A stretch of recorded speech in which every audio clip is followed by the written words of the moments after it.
Every love story has a hidden truth, and every heart hides a lie. Sometimes the things we leave unsaid are the ones that haunt us the most. Diary of love and lies. Stories that feel real because they are. I'll pay you $50,000. Just pretend to be my wife. I remember the exact moment those words left his lips. Not because they were loud, but because they weren't. They were whispered. Low, controlled, almost careful. Like he was afraid someone might hear what he was asking me to become. And when Dr. Ethan Cole added, "There's just one condition. You can't fall in love with me," something inside my chest tightened. Because that condition didn't feel like a rule. It felt like a warning. My name is Lily Carter. And before all of this, my life was simple in the worst way possible. I was 26 years old, working as a receptionist at St. Mary's Hospital, surviving paycheck to paycheck, pretending that everything was okay when it wasn't. My mornings started with coffee that tasted too bitter, and nights ended with silence that felt too loud. And in between, bills. Always bills. Stacked on my tiny kitchen table like they were waiting to crush me. My mother was the reason I was still holding on. She had been sick for years. Weak lungs, constant hospital visits, expensive treatments that never seemed to bring real improvement, only temporary relief. Every time I looked at her, I saw someone fighting a battle she didn't deserve. And every time I looked at my bank account, I saw someone losing the war. That was the day I met Dr. Ethan Cole. Or rather, that was the day he finally decided to see me. He didn't belong in my world. Tall, polished, controlled. The kind of man whose presence didn't just enter a room, it dominated it. People at the hospital spoke about him in hushed tones. Brilliant, cold, unreachable. And me, I was just the girl who worked behind the front desk, the invisible one. Miss Carter. His voice broke through my thoughts one rainy afternoon. I looked up quickly. "Yes, doctor? I need to speak with you. Privately." My stomach dropped. "Did I do something wrong?" I asked, standing up immediately. "No," he said. "This is not about your job." That didn't make me feel better. If anything, it made it worse. We walked into an empty consultation room. The door closed behind us with a soft click. Too soft. Too final. "I know about your situation," he said. I froze. "I know about your mother," he continued. "Your financial struggles. The unpaid bills." My throat tightened. "How?" "I have access to hospital data," he said calmly. Of course he did. Power always came with access. And people like me? We didn't have privacy. "You need money," he said. It wasn't a question, it was a statement. One I hated because it was true. "I'm managing," I replied weakly. He didn't react. "No," he said. "You're not." Silence filled the room. Heavy, uncomfortable, unavoidable. Then came the offer. "I'll pay you $50,000 to pretend to be my wife." I stared at him, waiting for him to laugh, waiting for him to say he was joking. But he didn't. He just watched me. Calm, patient, certain. "Why me?" I asked. "Because you have no ties to my world," he said. "No expectations, no history, no complications." That sentence hurt more than it should have. "And the condition?" I asked, already dreading the answer. He stepped closer, close enough that I could feel his presence. His voice dropped lower. "You cannot fall in love with me." The words hung in the air, like a curse, like a rule written in stone. "Trust me," I said quietly. "That won't be a problem." I wish I believed that. The agreement felt simple. Too simple. A fake marriage. A contract. A performance. No emotions. No attachment. Just acting. 3 days later, I moved into his penthouse. The place looked unreal. Glass walls. Cold lighting. Silence that echoed.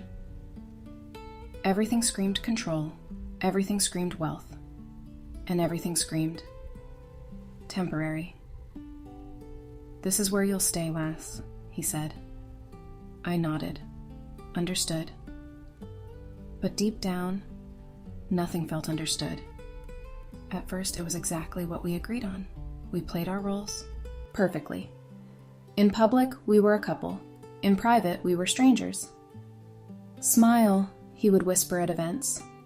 "Hold my arm. Relax." And I would follow his lead like I was learning a dance I didn't understand. But somewhere along the way, the acting started to feel real. One night, I found him standing in the kitchen. It was past 2 a.m. He was holding a glass of whiskey, unfinished, untouched. "Can't sleep?" I asked softly. He didn't turn around immediately. Then quietly, "No." I hesitated, then walked closer. "Bad day?" He finally looked at me. His expression wasn't cold this time, just tired. "Yes," he admitted. That was the first crack. Days turned into weeks. We talked more. About things that weren't part of the agreement. About life. Loss. Pressure. Expectations. "I don't think people realize," he said one night, "how lonely success can be." I looked at him. "You have everything." He gave a small, bitter smile. "Everything except peace." That was the moment I started seeing him differently, and the moment I made a dangerous mistake. I started caring. One evening, his mother visited. Elegant. Sharp. Observant. She looked at me like she was analyzing something.